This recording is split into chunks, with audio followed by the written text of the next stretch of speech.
Welcome to Insatiable, the podcast where we discuss the intersection of food, psychology, and culture. I'm used to dissociating from what I'm feeling and finding ways to transcend it and rise above it. And I think if we can actually just be with it, the body is a brilliant system that can actually move through emotions if we allow the space for it. I'm your host, Ali Shapiro, an integrated health coach, 32-year and counting cancer survivor, and have radically healed my relationship with food and my body. And for the past 17 years, I've been working with clients individually, in group programs, and in company settings to do the same. Welcome. The information in this podcast should not be considered personal, individual, or medical advice. So if you've been on your food and body journey for a while, the chances are you have heard you got to feel your feelings, feel your emotions, right? Instead of turning to food. And that is true also if you are someone who is getting sober. I have a lot of clients who have gotten sober and then they come because food was their original thing or food has become a thing, which makes total sense. I get more into that in my groups, but you've probably heard feel your emotions, right? And yet, what does that even mean? And for many of us, we think that means we have to sit there with our emotions. And this came up in my group this week of how emotions, and I also shared this in my newsletter, are really emotion, right? E-motion. So what they really want to do is have motion to flow, to have it. And we need outlets, right? Ways to outlet them and outlets to feel them. And so I wanted to have an entire episode on how do we really feel our feelings so that they're productive versus just overwhelming our system, okay? Because your emotions are really important indicators of things, and they often are pointing to needs, right? Fear is often generated because we need to focus, right? It doesn't mean there's nothing to be afraid of. It means we've got to focus, right? Or anger is often a boundary's been crossed and it needs repaired. So we want to be able to feel these feelings so that we can get to those needs underneath. And I wanted to have someone on who could understand how to actually help us do that in our body. And I could think of no one better than Mary Tilson, who I met when I was on her podcast.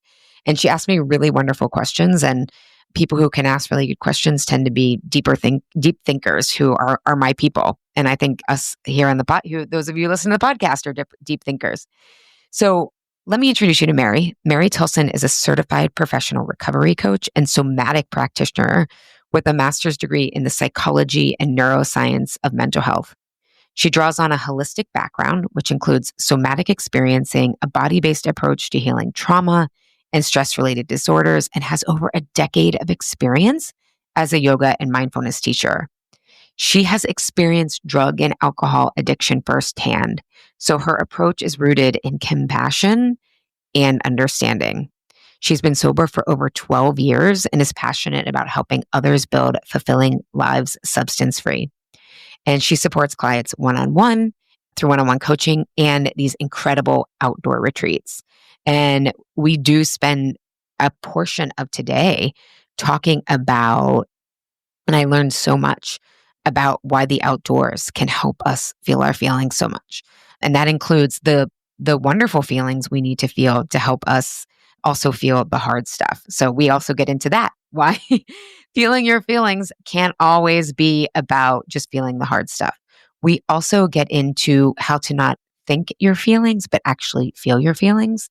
And we also get into Mary's story, who Mary had really struggled with food and her own weight challenges and how she had to learn to feel her feelings as she was inevitably going to have to gain weight to be healthy, right? So it's a really rich, dynamic discussion. She has so much wisdom, gifts. She's one of my favorite types of people who know the rules, and also how to break them, because the rules are incomplete out here. So without further ado, I'm going to let you revel in Mary's wisdom and expertise. Enjoy the show today. Mary, I am so honored that you are going to join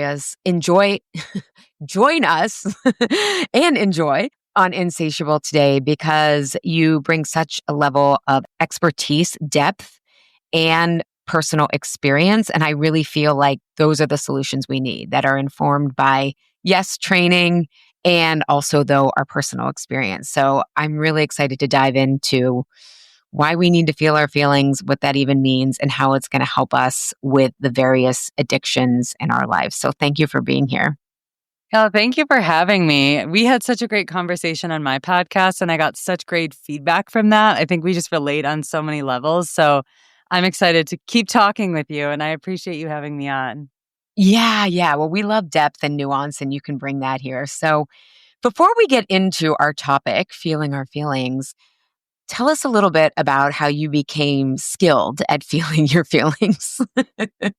Yeah, well, I would say it started with not being able to feel them. In fact, you know, I remember my dad used to share this story of overhearing me when I was very young, like on the playground, saying to other kids, "Don't let them see you cry. It means they won."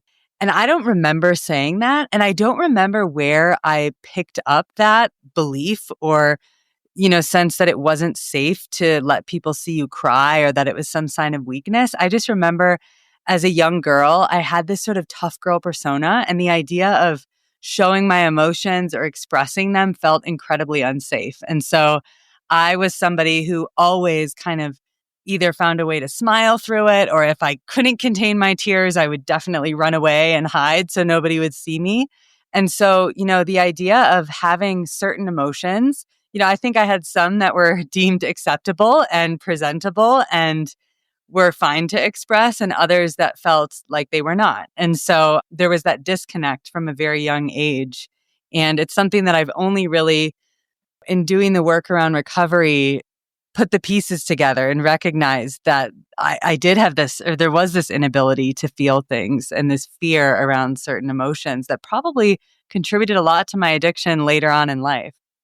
Yeah. And what were those addictions so people can understand? Because I have a lot of sober folks in my sphere or, sober curious. So I want them to understand that you've been there.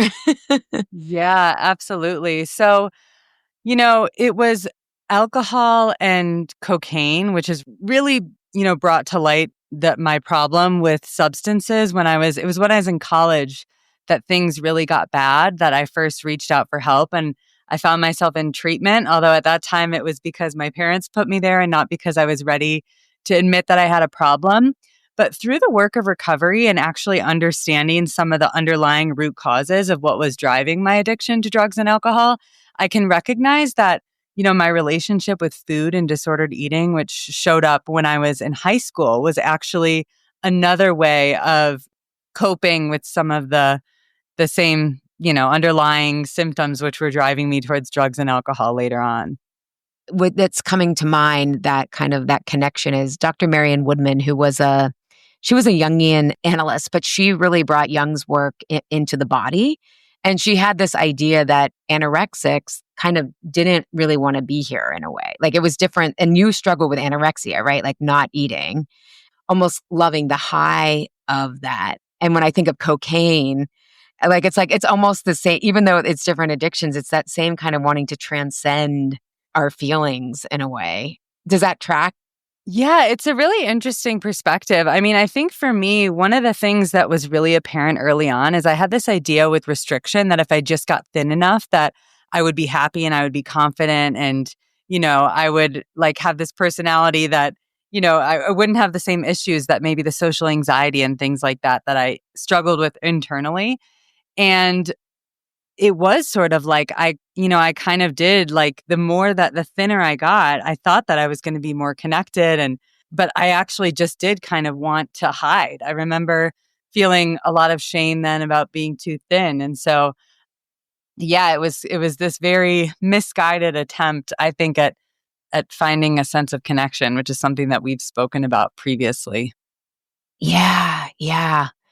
You make me think so much about us in our culture. It's like, it's this like elusive balance of just enough, right? Like, because you're too much this way, you're not enough that way. And it's like, if you can't find this like centered ground, you're constantly like scanning, right? For that, for the too muchness, the not enoughness, and hiding. And then, of course, you're not going to ever, with the focus externally on everyone else, how can you ever know internally what's actually happening? It's so true. I think about that a lot with my relationship with, food in that example, but then later on with substances. It's like always trying to meet this impossible standard. Like I'm trying to, I want to be social and go out every night of the week, but not be too much of a party girl. I want to be fun and let loose, but not be blackout drunk. And the same thing goes with our bodies, right? It's like, I want to be thin, but not too thin. Or, then it's starting to be in the territory of she's got a problem. So I think like as women, or I can speak as a woman, so many people are affected by this, but it's these impossible standards and expectations that we place on ourselves. And when I think about that, like as an underlying cause of my own addictive behaviors and disordered eating, it's like I had these impossible standards of what I want, who I wanted myself to be. And at the end of the day, like these were very attractive solutions because it was helping me meet this impossible standard in the short term. Of course, it caused a lot of long-term consequences, which we can talk about more. And there's other ways to get there. But I think at the end of the day, it's, wanting to feel accepted and connected to other people and safe, with myself. Yeah. And I'm thinking about your story because a lot of times when I'm working with clients, like what comes out is why they're turning to food is those impossible standards. And one of the questions I ask people is like, well, where did you get those expectations from? And I think about how your story on the playground, like never let them see you cry or they know that they've won, right? It's like, was that Mary's thought or was that just in the culture, right? And often I think what's so challenging about these expectations is it's not like one thing you can point to, right? Like, yes, you can point to, I was worried about being too thin or I wanted to be thinner or like I can remember being bullied and starting to emotionally eat. But really, it's more just like this water we swim in, right? I love the developmental phrase, we know but don't remember, like where that came from. Do you know, like, and I don't even know if it matters if we know where it came from, but it's like where we have to unpack the expectations we're even placing on ourselves instead of thinking this is what works. 100%. And there was this video that I saw recently, like in the last year. It was a compilation of all these Howard Stern clips and, people like that on TV that I remember watching these clips. And it was these men talking to young women that they were interviewing. In one of them, I think Howard Stern pulled out a scale and made a woman stand on it. And he was making all of these comments that were absurd about women's bodies. But we were just watching this like it was normal and, taking all of that in and like, what is the message you receive that you need to be thin in order to be attractive to men, in order to be, fill in the blank. And so even though, we might think to ourselves like, oh, that hasn't affected me. You're right. It's like it is the water that we swim in and it's the culture that we were raised in. I think it's really important to have these conversations for that reason. Like if you were to ask me, is it a weakness to cry in front of people? I would be like, no, like, I would never put that on someone else, but that's how I felt, that it felt scary to me. And, I see this a lot with women that I speak to now. It's like the idea of expressing anger. There's so much repressed anger because that at some point they picked up the belief that it's not okay to be angry or to express, healthy rage or aggression or whatever that is, even if it's a totally reasonable response. Yeah. Yeah. It's hard. It's one of the things I try to get my clients to see is like how unhealthy our culture is, right? Like what we take as quote normal is kind of insane, right? And I think even about feeling our feelings, right? It's like, oh, if you have feelings, you're an angry woman, right? If you show leadership as a woman, you're bossy, you're aggressive, right? It's not that woman, right? It doesn't matter what political party they are. Whenever a woman runs for president, it's like, oh, it's just I'm not against women, but I'm against that woman for this reason. And it's like, oh, okay, this is underlying, like, there's underlying stuff there that you don't want to see women in power. We all have unconscious biases, but it's just, we just take what's normal as healthy and it's not, especially I think, and I think this is starting to change, but around having emotions rather than I'm fine. And like you said, I knew when to smile, right? And it's like, One thing that this is just coming up in my group a lot of times when we talk about like when you overeat or when you feel fat, like what are you really saying? Like what are you really feeling, right? And it's like when we really get to it, it's disgust. It's the feeling of disgust. And I try to show them that it's like it's a metaphor of like a disgust for your softness and you're just putting it in the bucket of fat because you don't have enough clarity and feeling fat feels vulnerable but because of the way our culture has made what fat means. I'm not saying it like critically. I'm just saying like fat as neutral. But it's like, oh, it's a disgust for our softness, for having emotions of maybe it's feeling out of control. Yeah, maybe it feels inadequate because that's how you ate. But the reason it feels disgusting is because you feel like you haven't been perfect, right? Like it's that imperfection that actually feels disgusting, not your body or how you're eating. Does that make sense? Yeah, and I think it's actually so important to be able to like acknowledge that and name it so we can bring curiosity around that. Like, why do I feel disgust towards myself? Where does this come from? And I'm remembering as you share this, like after I had gone through a period of extreme restriction and lost a lot of weight and was unhealthily, I was too thin. But when I started to notice things like I could feel my thighs rub against each other when I was walking, as they do, it would send this kind of like, ugh, like I would get this like chill down my spine. It was like I would feel like a feeling of like activation and, and I think back to that and there was so much fear around that because it was that idea like I need to be thin. What does it mean? Like why is this bringing up this sense of fear? And there was a lot of fear that I had to work through with, gaining weight again and how to feel safe in a body that's going to be a little bit bigger, and yeah, but just starting by noticing like wow, like this idea that my legs are getting bigger is actually bringing up this whole like physiological response of like fear and anxiety in me and just staying curious around that I think can teach us a lot about what our belief system and what that means. I'm thinking in narrative coaching, they have this kind of it's like pain one, pain two, and this idea of like, okay, the first pain is like you noticing the fear, right? Like it's physiologically activating and hard, right? To feel that. It's like level one, like they call it clean pain, right? It's like that's a physiological response. I love that you use the word activation, right? And it's like, okay, that is hard. Fear is really hard to deal with, right? We're seeing it play out across our country right now. People are not very good at fear.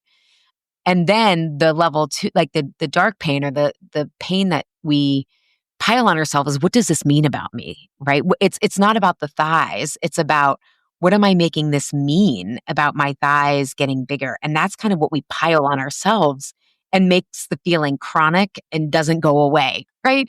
In a way, like that's where the anxiety and depression and like I just used to chronically feel bad. Right. And it's like I couldn't name it, which is what you're telling us. So it was like, oh, it's just that I'm fat, right? It's like, I'm just going to put it in that bucket because that's what, of course, I should feel bad about my weight. That's what everyone told me it's about versus really getting into that nitty gritty. So I'm glad you brought that up.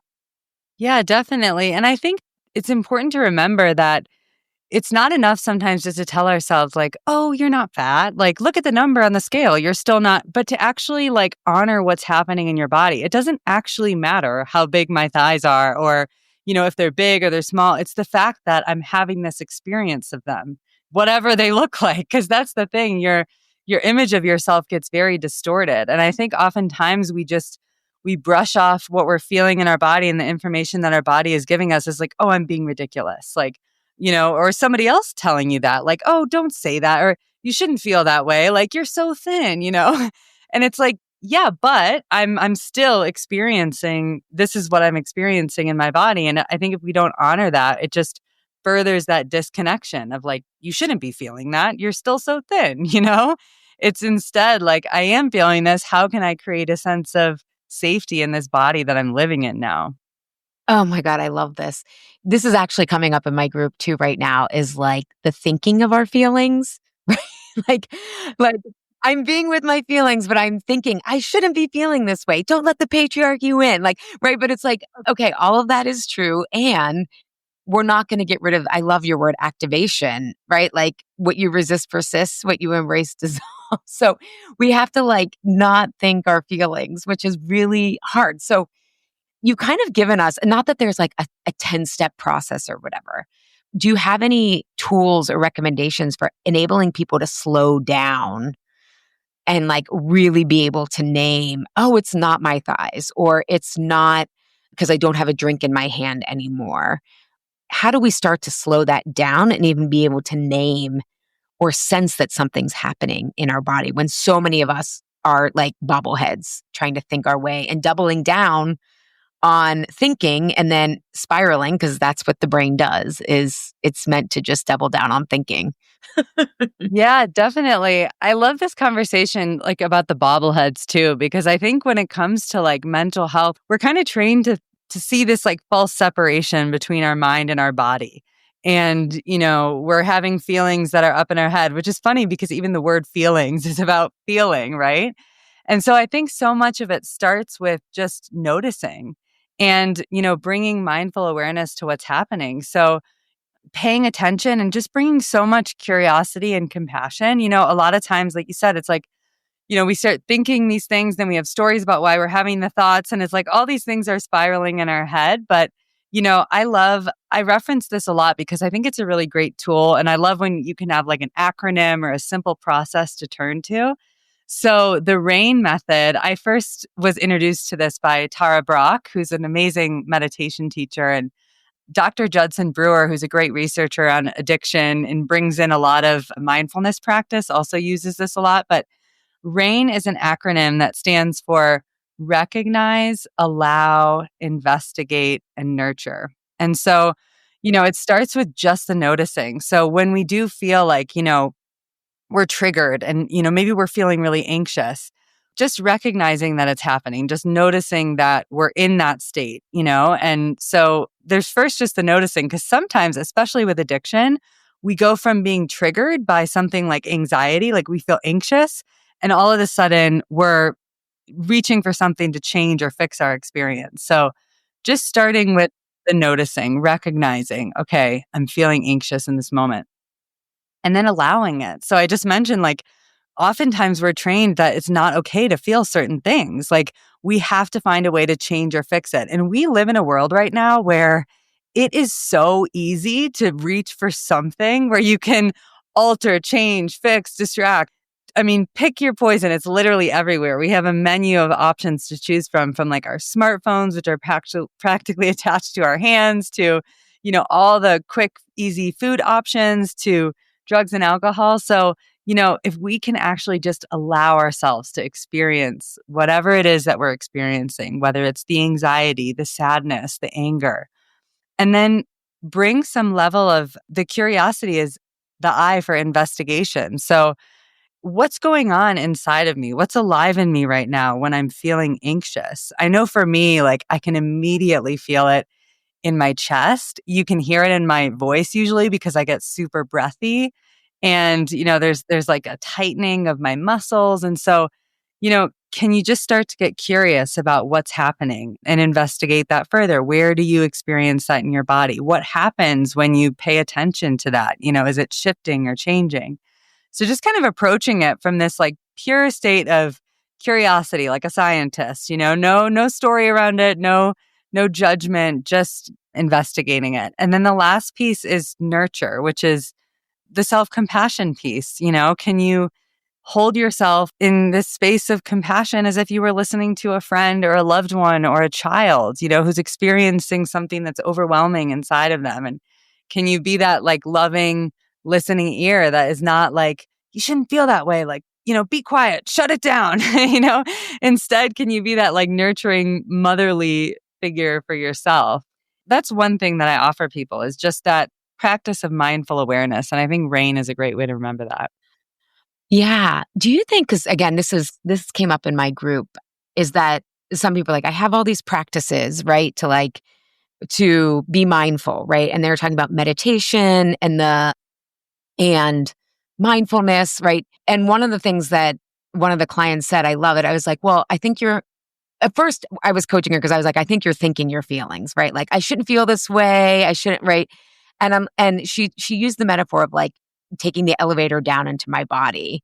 And she's like, that was such a different experience. And like, I had a really great day after that.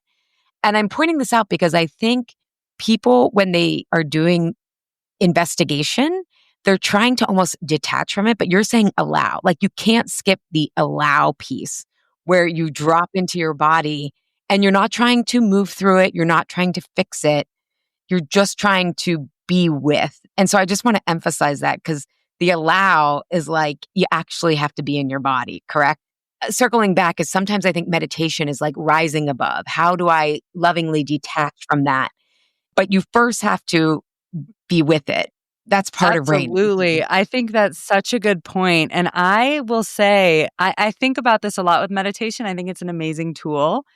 But I have actually found that some of these practices that, you know, bring me more into my body and my felt sense have been more helpful because I'm used to disconnecting. That's kind of my pattern is dissociating from what I'm feeling and finding ways to transcend it and rise above it and, all of these things. So I think if we can actually just be with it, the body is a brilliant system that can actually like move through emotions if we allow the space for it. But unfortunately, and again, this goes a lot into our cultural conditioning. It's like, shut it down, don't feel it. And we don't allow that natural process to happen.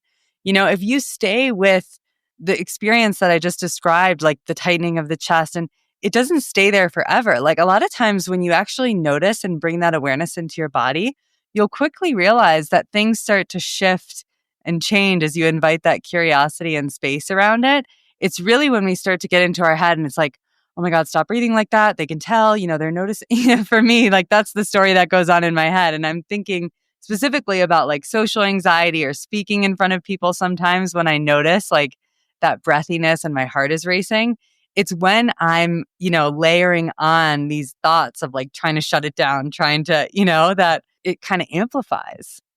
So how do you nurture yourself in those situations where you see yourself kind of almost having your gaze outside of what other people are thinking? Like, and what is it going to look like to others?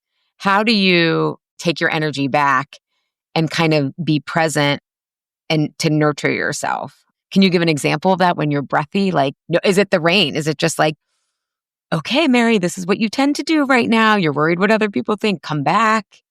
And like, what shifts for you? So, as we're having this conversation, I've actually noticed that in podcasting sometimes, despite the fact that right now we're recording this and it's just me and you, we're sitting across the screen from each other, but there was a period of time where as soon as the record would hit, I would get exactly what I was describing. Like my voice would sound really breathy and I would listen back and I would hear it and I was like, "Oh my gosh, where did this come from?" And the more that I thought about it, the more that it got worse. And so I would have all this anxiety leading up to it. But, I was like, okay, Mary, like the message is more important than how you sound. If you sound a little breathy, but I did actually develop some tools. So, part of working with uncomfortable emotions or, these experiences is building resources. So, those can be internal or external to us.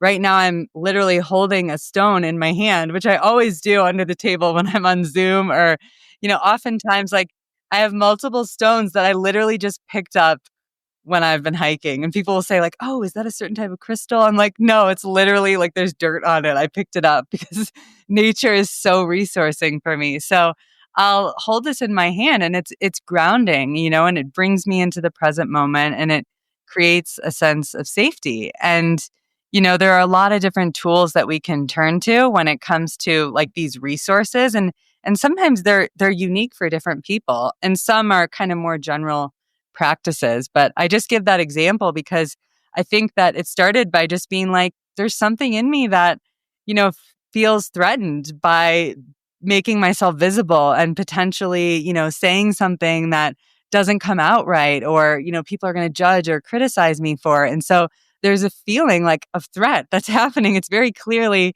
happening in my body. So how can I honor that? How can I keep myself grounded in the present moment and remind myself that I'm safe to be in this conversation?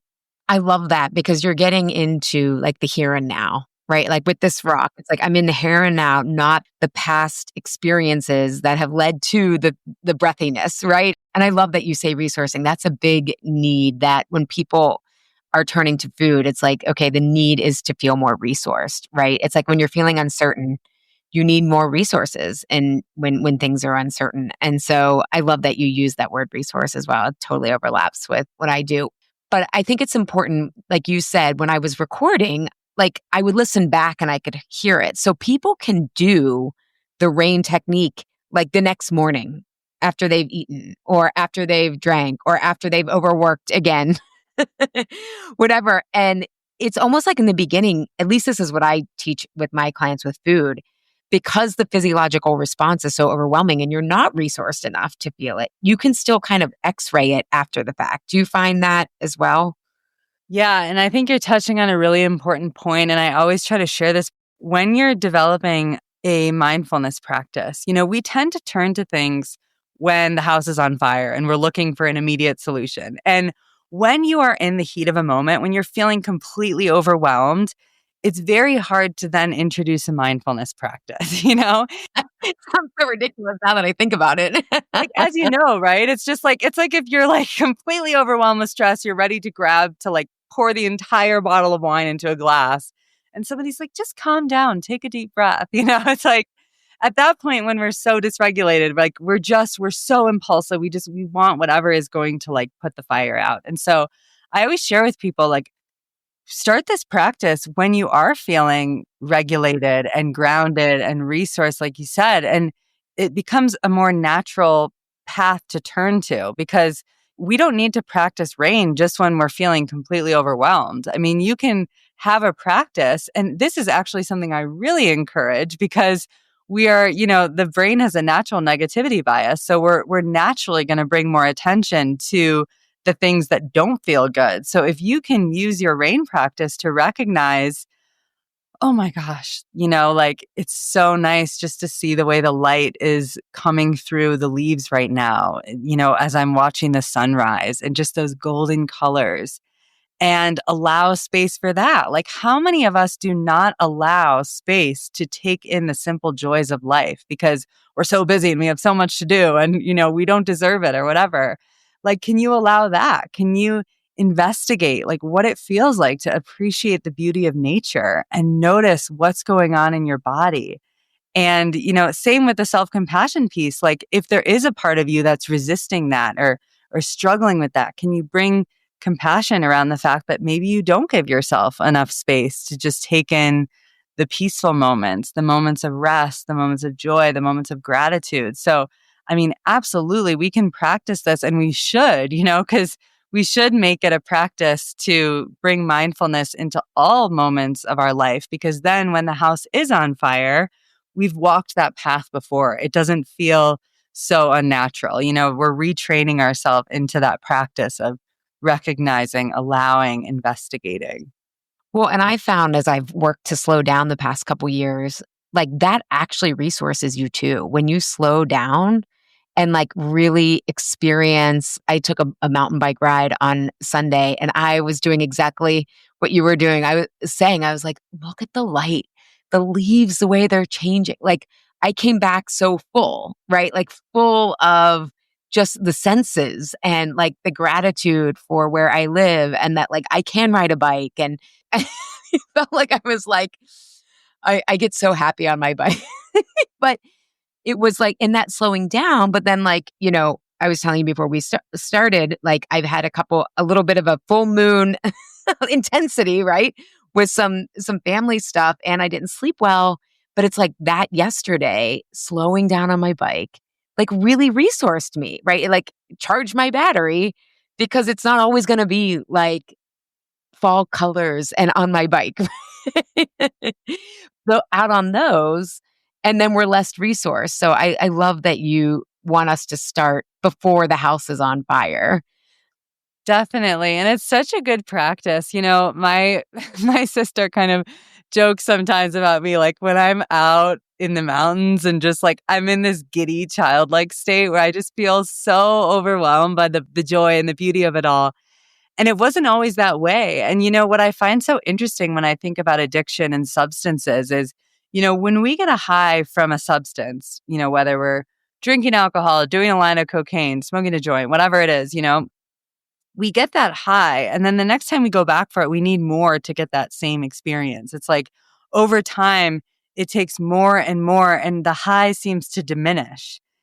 And then on the flip side of that, and this has actually been studied, Dr. Keltner is a Berkeley psychologist who's written about the science of awe.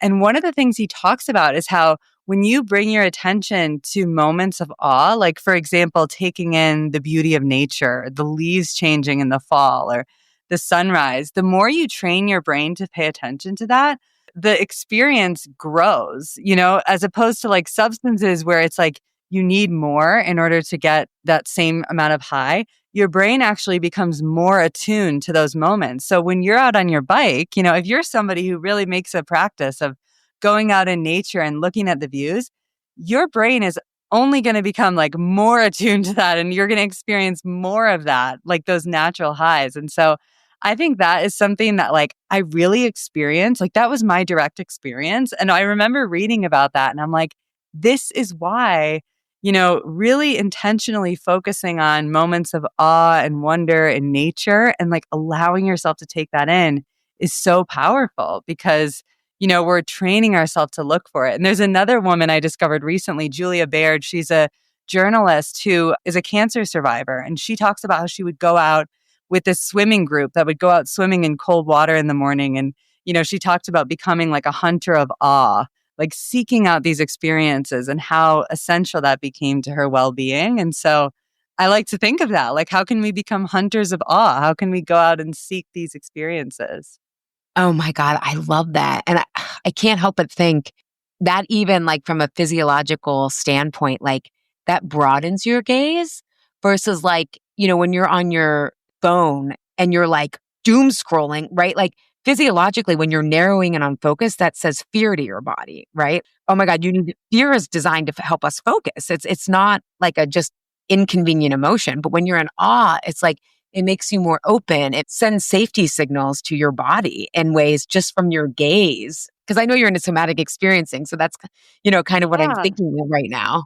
Oh, absolutely. I mean, there's just so many different benefits to it. And I think it's really important to acknowledge too, like that for people who have lived in states of chronic stress and chronic dysregulation and maybe have a history of trauma and, things that have had a profound impact on their nervous system that puts them in this kind of like hypervigilant state of always looking for the threat, always looking for the danger.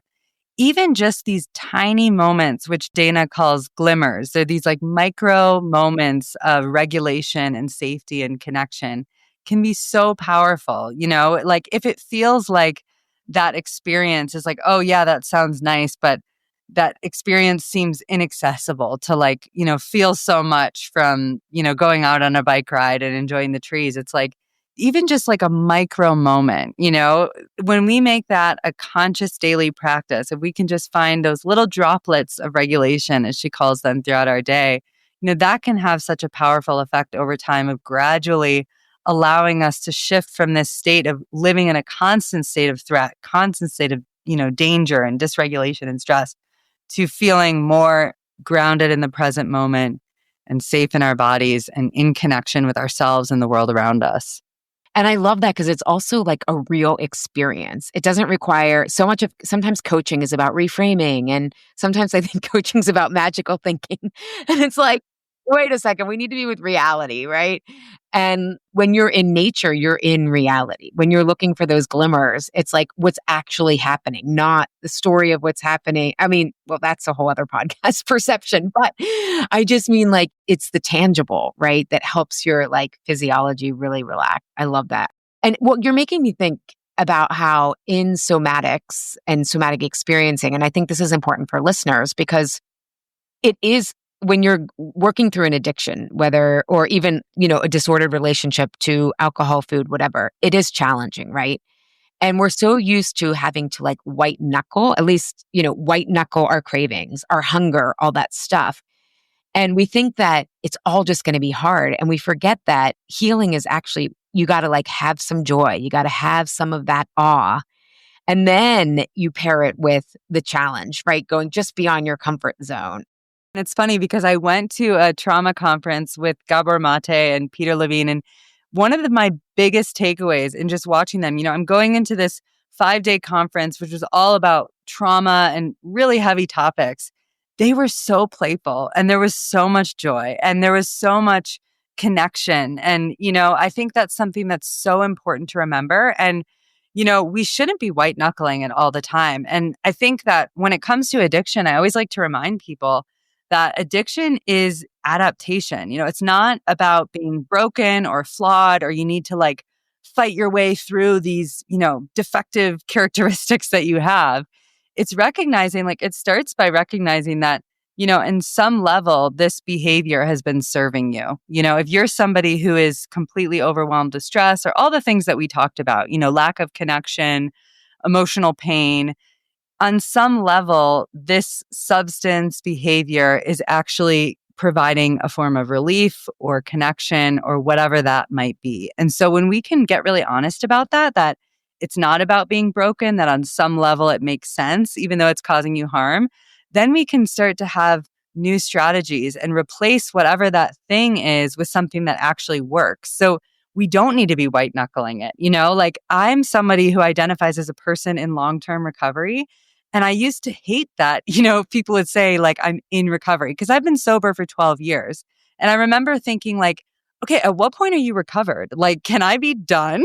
But what that means to me is that it's a daily practice. Like, I have things that I do now that help me, feel regulated and calm and grounded. I support myself with the right types of relationships so I feel connected and that true sense of belonging, which we've, I know you speak about a lot and is so important. And so to me, it's like having these daily practices and things that replace these old behaviors, which were not necessarily serving me. So I am a person in recovery. My recovery is a daily practice, and it actually brings me so much joy. Like, when I say recovery is a daily practice for me, that means I get out first thing in the morning and I move my body in nature. Truly nothing makes me happier than going up and watching the sunrise with my dog on top of a mountain. Like, it brings me so much joy almost every day, as often as I can get out there. That's not white knuckling it. That's, working a recovery practice that is full of, like you said, full of joy. And of course there are, like, I'm not trying to sugarcoat it or act like there aren't challenging moments, because there are. But through those practices, I've been able to build my capacity to be with challenging emotions and knowing that I don't need to numb out or escape or shut it down, that it's actually safe to cry in front of people. And I know who those people are that allow me to feel safe to do that. Oh my God, there's two questions I have. I don't know which one to ask first. Is I loved your point about addiction. And I would say this about food, even if people don't identify as a food addict, is an adaptation. So when you are working to be in recovery, or, I say a truce with food, to like stop fighting food ourselves, what are you now adapting to? What is that deeper shift that's happening that people need to make you think? Yeah, so I can speak to my own personal experience. I know that, towards the end for me, a lot of like my nightly wine habit, for example, or just drinks in general, was because I was so overwhelmed with stress from work.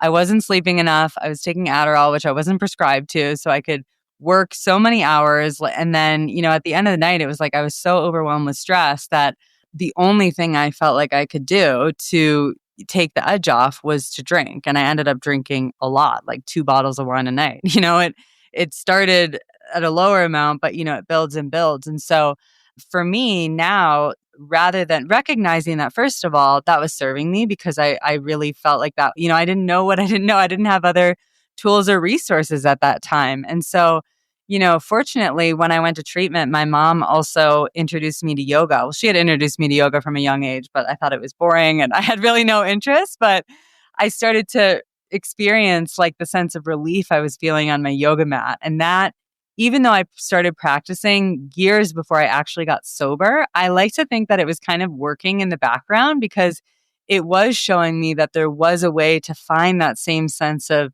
relief and calm and grounding without needing to pour myself, a bottle or two of wine. And that's just one of many tools that I use. I mean, I'm really a big proponent of a holistic approach to recovery, but yeah, I had to recognize first that the role that alcohol was serving in that specific case was finding relief. And so I needed to have something else that would fill that void once I gave it up. Yeah, but did you find, like, since work was like the overworking and probably again, the internalized expectations you had on yourself, like, was there a deeper identity shift or like deeper behavioral shift so there wasn't so much buildup to need so much relief? Like, was there any adaptation that happened there, I guess is. What I will say I recognize is that for me, I mean, when I stopped treating my body the way that I was, and I was in such a cycle that I felt like I had no choice because, I'd drink the 2 bottles of wine or I would go out with my coworkers, which happened pretty much every night of the work week. And I would end up staying out too late, drinking too much, not getting enough sleep.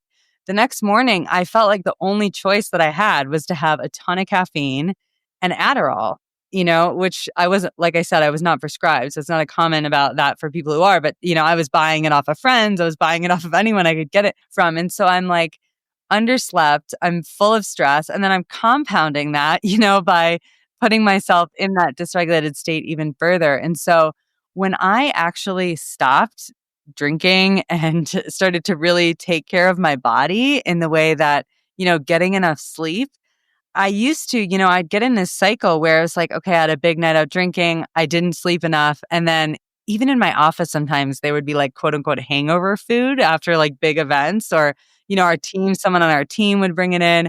Or I would just say to myself as I was walking into the office, F it, like, I'm just going to get something that's going to make me feel good because I feel like crap and I'll take anything right now, which is not really like I'm generally, even in my addiction, I'm someone who was always kind of health conscious and cared about eating well, but it was just like that point of like, I don't care, nothing really matters. And so when I started to change those behaviors, I was sleeping well, I was taking care of my body, I was going to yoga regularly, and I was going to meetings. I was, in part of support groups, I was going to therapy, I was getting some of those emotional needs met and genuine connection.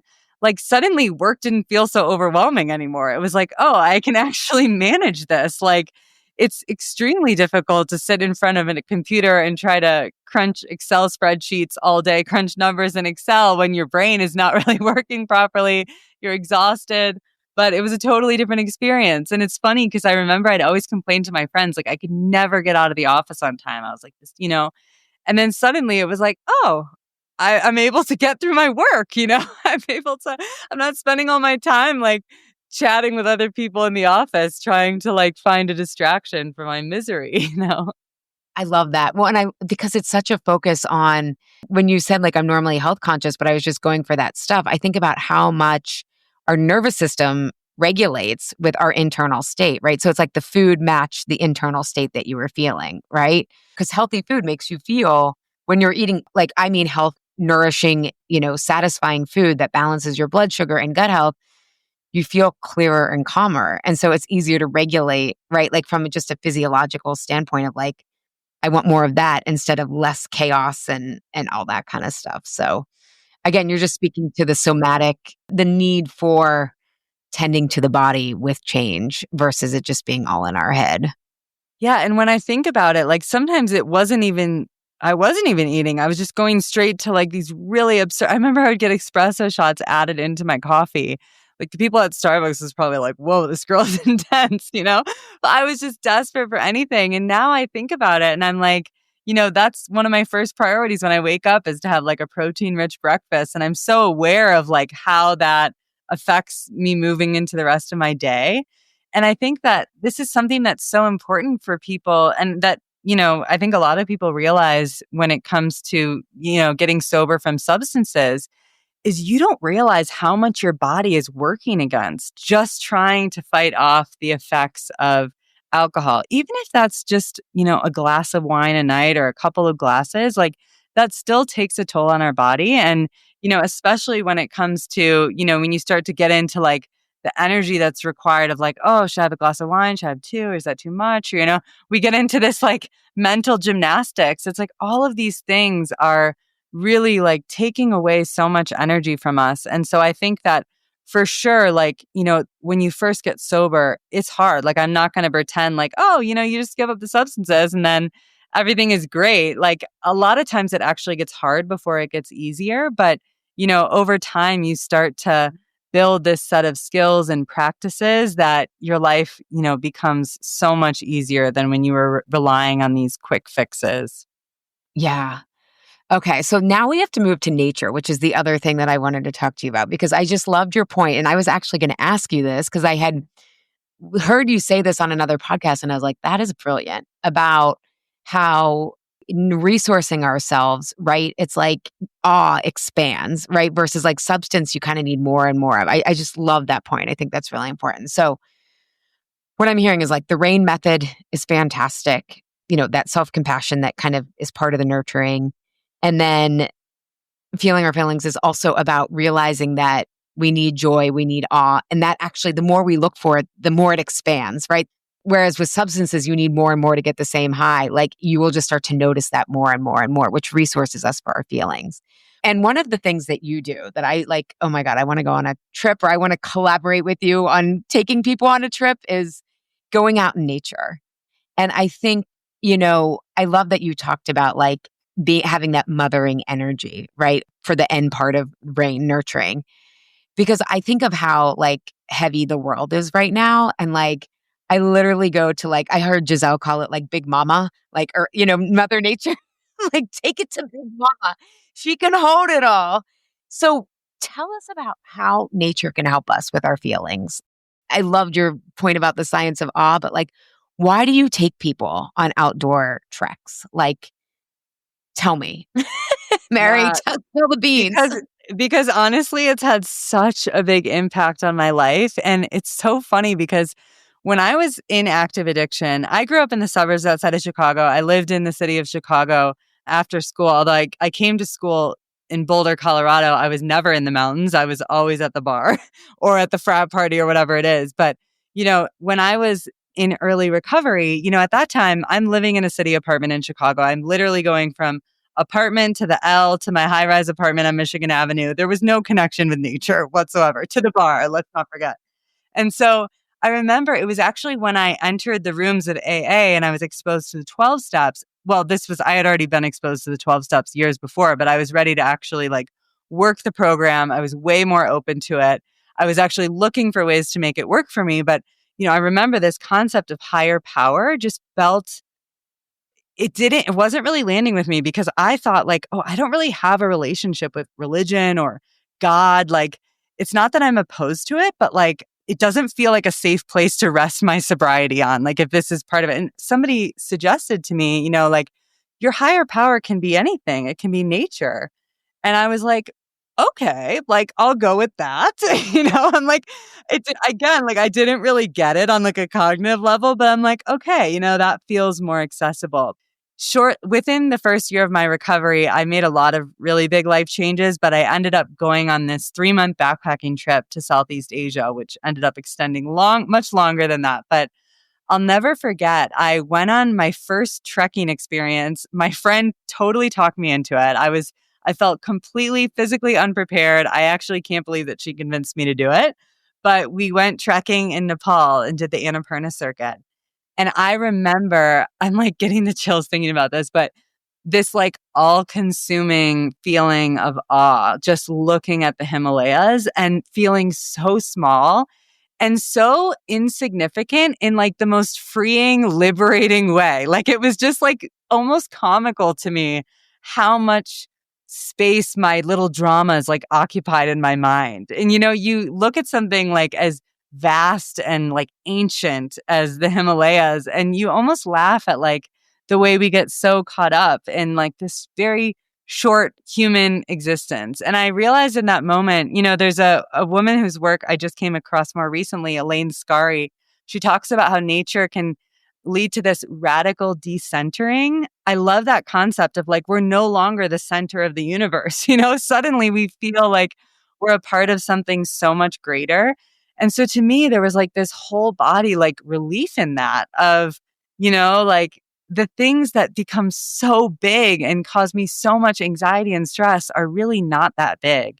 And beyond that, like I'm not alone in this. I'm part of something that's so much greater. And I really feel that like when I go out into nature, it's like you mentioned, we can get caught up in our phone and all of a sudden our experience is like we're sucked into this like vortex of fear and anxiety and everything is going wrong. And yes, there is a lot going on in the world right now. Like, I'm not encouraging people to like disconnect from that. But I think it's also important to have experiences where we feel like we can go somewhere where we actually feel safe and we feel, when we're out walking on a nature trail, and you can hear the birds and you can feel the breeze on your skin, like that whole sensory experience has such a powerful effect on our nervous system. It's been studied how it helps relieve stress and tension and anxiety. And, even further than that, Dr. Kellner, the same scientist, like his work, he studied how it leads to more compassion among human beings. So they had like a research, they had two groups. One of them, they were told to look up at buildings, like in an urban environment. And the other one were like brought to look up at trees. And they staged this scenario afterwards where a woman had like dropped a bunch of pencils, I think it was. Like basically a woman had, fumbled, and the group that had been looking up at the trees was like far more likely to lend a hand and to help and to be more compassionate. And so it's like they've also shown how nature helps us recognize like our interdependence and, fosters these qualities of compassion, which I think is so important in our world right now. Oh my God, you just said so much good stuff. Obviously, I drink the nature Kool-Aid. So I'm like, yes, Mary, go, go, go. But yeah, I mean, I think about like, belonging, like when you realize that you belong to this bigger cycle and this bigger perspective, right? Like it's the paradox, right? Of like feeling so small, but also being part of this is like, it just is this like relaxation. And like, again, it's a sense of being held, right? Like I think of like, again, we all come from the OG mama earth, right? Like this is where we belong. And so much of our food traditions connect us to, right, the earth. And when you were talking about a higher power, I was thinking about in my work is really rooted in the heroine's journey, which is healing the yin, or since you're a yogi, the yin or feminine archetype. And feminine isn't sex or gender, it's just the quality. But part of healing the yin archetype and the feeling function is realizing that like the feminine face of God, we access through earth, through matter, right? Through our own significance in the human body, right? It's a different side of God. And so I just love that you intuitively and instinctively was like, that doesn't land. I don't want to rest my sobriety in that, but I want to rest it in something I can feel and touch and like gives me that instant sense of safety. Cause I think we're missing that part of the equation. And I can see why it makes people more compassionate.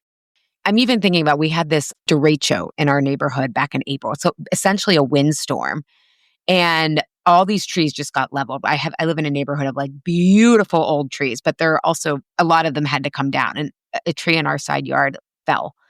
And so we had to have it removed. And I can even see how like without the shade there, all of the grass is already changing within like 2 months, right? Of the tree coming down. And it's like, oh my God, everything has a consequence. And so that's just a long way of saying like you can be out in nature for like a second and you see how everything adapts and changes, and we're all interconnected. So it just feels like a place that I can go and can hold my feelings. It's one of like my favorite ways to like be with my feelings.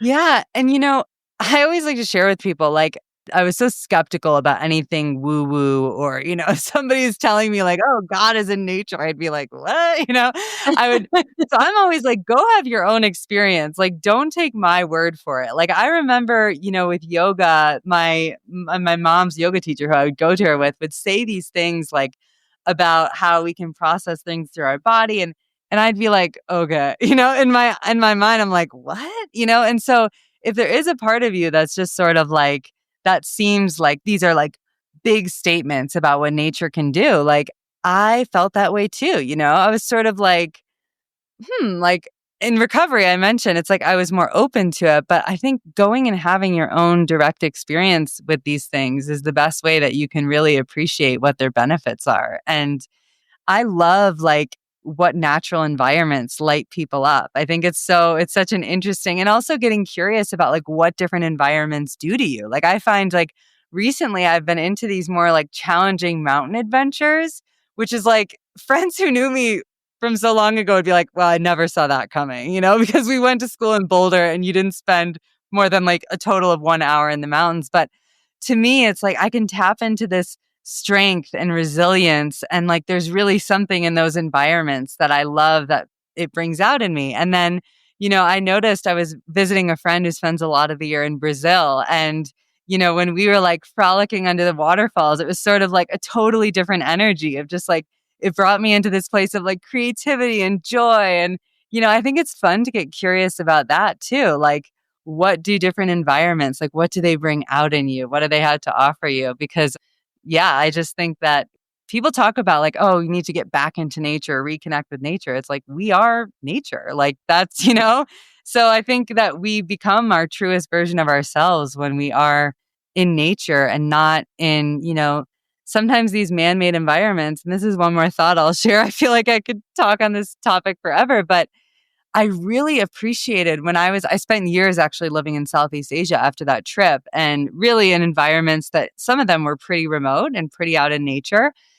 And I realized when I would come back to visit family, at the time they were living in Chicago. Now half my family split between Chicago and Colorado, but at the time I'd go back to Chicago. And I remember as soon as I got home, I was like, I needed all this stuff. Like, oh, I needed like all these different clothes because I'm going to this. And it was like, there was this need to buy all of these different things. And it was like, this is so interesting because when I'm spending more time in nature, I tend to naturally feel more of a sense of like enoughness, of gratitude, of contentment. If you look around, like we're bombarded with messages everywhere that we're not enough and we need something else. And, you need the newest product, or like I always laugh at like fashion trends. It's like every season you've got to buy something else so you're not going to fit in, and we all buy into it. But I think the more we can remove ourselves from that, and I just find the more time I spend in nature, the more I'm just in a place of like gratitude, contentment. That is such an amazing point. It's so wonderful. And I think it's accessible. And I think that's really important and start where you are, right? Like if you're someone who normally, I don't know, walks on a treadmill, maybe try walking around your neighborhood, right? Or like it doesn't have to be, I mean, Mary lives in the beauty of Colorado. I'm fortunate. Part of when we decided where to buy a place, I was like, I need to be close to Brick Park. That is like my place. So I'm fortunate for that, but nature is everywhere. So I think it's really important for people when you are starting to feel your feelings, not think your feelings, but be in your body, take advantage of even the slightest bit. I remember seeing studies, people in hospitals, even looking at nature versus a brick wall help them heal faster. You know what I mean? It's like Yeah. we can remember that memory, that somatic experience of being in nature and what it does. And looking at pictures even reminds us. So I think that's underutilized because it's free. So no one's out there like selling it all the time. Because I mean, for the most part, it's free, right? I mean, obviously certain nature experiences can be pricey or whatnot, but hopefully most of us have access to some sort of free nature. Yes, and thank you for bringing up the accessibility piece because I try to make that point. I do now. I live in a place where I have access to the mountains regularly, or I love to go, travel and do retreats in places. But I'm not suggesting that you need to be in the Himalayas to experience the benefits of nature, and I'm definitely not suggesting that you need to be out hiking in the mountains at sunrise in order to experience that. And I think that's the really important piece because for a lot of people, yeah, you might live in a city. That's where you work. That's the environment that you love. It's where all your friends and community is. But, I know so many people who have just brought more plants into their home, or they have a small garden in the backyard, or there's a community gardening project. And so they're actively seeking out ways to connect more with nature. There's so many more green spaces popping up in cities now. So that's a really important point. Like it does not have to be some big experience or remote place. It can literally be like having a plant on your desk and, taking time to nurture that, or, going outside and feeling the sun on your face. And it really is about the little things too. You're also making me think about part of R.A.I.N recognize is like, again, it hasn't been, we have daylight savings time here in about 3 or 4 weeks, but it's the mornings have started to be cooler. And I just like, when we're walking Essa to the bus stop, I just like notice the cooler air. Like you can get endlessly lost in nature, I guess is what I'm trying to say. And it's a really nice, like I'm at the point now where I don't bring podcasts. I used to always like bring podcasts and all that stuff. And now I'm like, I just want to go to regulate myself because it's intense out here, man. You know, it's like, oh, and that's the other thing I wanted to say is like, you talking about like, and I never got that vibe that you were like, don't care about things with how heavy the world is. But I think what happens with nature and the awe that you're talking about is it's like, why do I want to show up for the hard things that I want to change? You know what I mean? It's like, oh my God, like, why am I putting in this effort? Being out in nature, at least for me, reminds me why it's worth showing up for humanity. Do you know it's not an either or proposition. It's like, yeah, this is reminding me why it's worth it. Exactly. And if we don't have things that are helping us stay regulated, we can get in this state of overwhelm where it is like we become, apathetic. We don't care anymore. We feel hopeless and powerless, but we need to have things like it's about building our capacity to like stay present with what's happening. That's if you're somebody who does care deeply, then it's even more important to not let these these events kind of overwhelm you. But it's not about, oh, let's run away off into the woods and forget what's happening. It's about like, let's, tap into this source of resilience and strength and something that's going to keep me grounded and, able to live in a world in the state that it is right now. So I think that's a really important point. Yeah, yeah. Well, you made me think of it when you were talking about like the awe. And I love that because awe is just, it's so generative. You don't get it from buying shit, right? At least I don't, I should Right. say. I mean, I'm also like a minimalist and like I find myself stressed out by lots of stuff. And because then you have to take care of it and take time. I don't know. But oh my God, awe, it really roots you into what's important, which is like just the magic that I think we think is ordinary or it doesn't stimulate us the way that food or drugs or maybe drug alcohol does. But as we start to get healthier and want less of that addiction to intensity, and I think nature helps us like feel that nourishment that maybe we couldn't feel as much when we were so addicted to the intensity of binging, restriction, the high of not eating, of, or in your case, cocaine, alcohol, all that kind of stuff. I don't know if I'm making sense. I feel like I'm getting like super philosophical and all this stuff, but I just think I of how, love it. You don't have to. And what I love so much about this topic too, and Dr. Keltner's work in particular, is that, we've spoken about nature as one pathway to experiencing awe. He actually studies, there's 8 different wonders of life, he calls them. And interestingly, one of the most shared experiences of awe, or the most across, all over the world. They studied people from all different backgrounds, and I would assume it would be nature because that I think it's just something that feels like, oh yeah, we all get that goosebumpy feeling watching the sunrise or whatever that might be. But it's actually moral beauty was the one that they found is the most, which is basically seeing those like random acts of kindness or humans like showing up for each other. And I just thought that was so beautiful. Like, and just bringing your awareness to those moments, like what is it for you that gives you the goosebumps? Like for some people, it's music. For some people, it's this idea of like collective effervescence, which is like people moving together. So you can think about like being in a stadium and everyone's like roaring together and like sharing these moments of excitement. Like that can be an experience of awe. And so I think it's so beautiful to just like pay attention to like what are those moments. It's like that idea of it kind of like transcends your current worldview. Like suddenly you're no longer in these like constructed ideas of the way the world should be. You're just having this like fully present moment. I just think it's like if we can focus our attention on that, like life just becomes so much richer, And I think sometimes we're so quick to like, now I'm pretty uninhibited. Like when I'm like by a waterfall or like out in nature, I am like a total childish version of myself. And it's just pure like uninhibited joy. And I think that maybe there's a past version of myself, which would like try to be cool or, like be really aware of what people think about me in those moments. But I think if we can just like allow ourselves to fully feel into the wonders of life, it just becomes so much richer. And I think, with that desire to reach for something else to elevate our experience starts to fade a little bit more into the background. wonderful. Mary, thank you so much. Is there anything you want to share that I haven't asked you or we haven't talked about?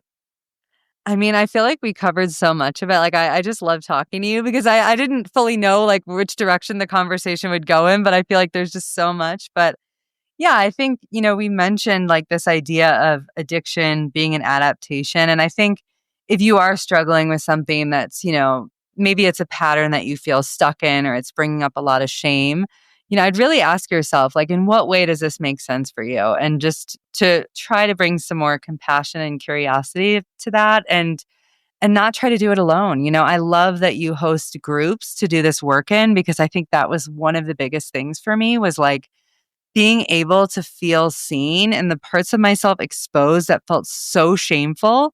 And, that started with like hearing other people's stories. I was one of the people that would like sit in the background of meetings, like trying to hide my face and like dip out as soon as I could. But the more that I would just put myself in the spaces, I'd hear these stories and I'd be like, oh, I'm like really not that unique. Like they did that too. Or, like I would just hear myself and suddenly like it just creates a totally different experience around, these parts of ourselves that we want to hide or cut off. We actually like gravitate towards those people who are really like allowing themselves to be seen and make us feel seen. And those have been, some of the most meaningful relationships that I've found in recovery. So yeah, that's a piece that I know is really a big topic for you, but I always just try to remind people like seek out spaces where you can, engage in this work with other people because it really does make a big difference. Oh my God, such a big difference. And that's actually one of the most important dimensions of belonging is feeling seen and significant in that. That's more risky, right? Than just but we can titrate and do it slowly. And you offer group retreats and all this stuff. So where can people find more about you and go on one of your amazing outdoor retreats that you lead? Yeah, well, so my website, sunandmoonsoberliving.com, has pretty much, you can find everything there, the podcast, one-on-one coaching, group retreats. And I share fairly regularly on Instagram too, at sunandmoon.soberliving. And, if anyone wants to reach out, I love connecting with people in the DMs. Like I've actually made some of my really close friends and people I've collaborated with that way. So yeah, I love to hear from people directly that way too, and just keep engaging in these conversations. Yeah, I mean, I'm not on Instagram as much anymore, but like when I go on and I see your stories, I'm like, what great nature shots am I going to see today? On my personal account too, I know I tend to like, I can't resist. I get so excited. I just like, since from the time I was younger, like even before social media, I would make these PowerPoints, like when my family would travel and I'd have like all these fancy like transitions between slides of like just our family travels or whatever it is. So I love like capturing moments and sharing them. So I do tend to share a lot from my hikes and things like that if you like looking at nature. Oh my God, I love it. It's a healthy space on social media. I highly recommend. We'll link to your Instagram too in the show notes. So thank you so much for being here, Mary, and helping us see that there's a lot to feeling our feelings and there's a lot on the other side and benefits of it, including awe and feeling more connected to our people. Yeah. Thank you so much for opening this conversation. And yeah, they do not win.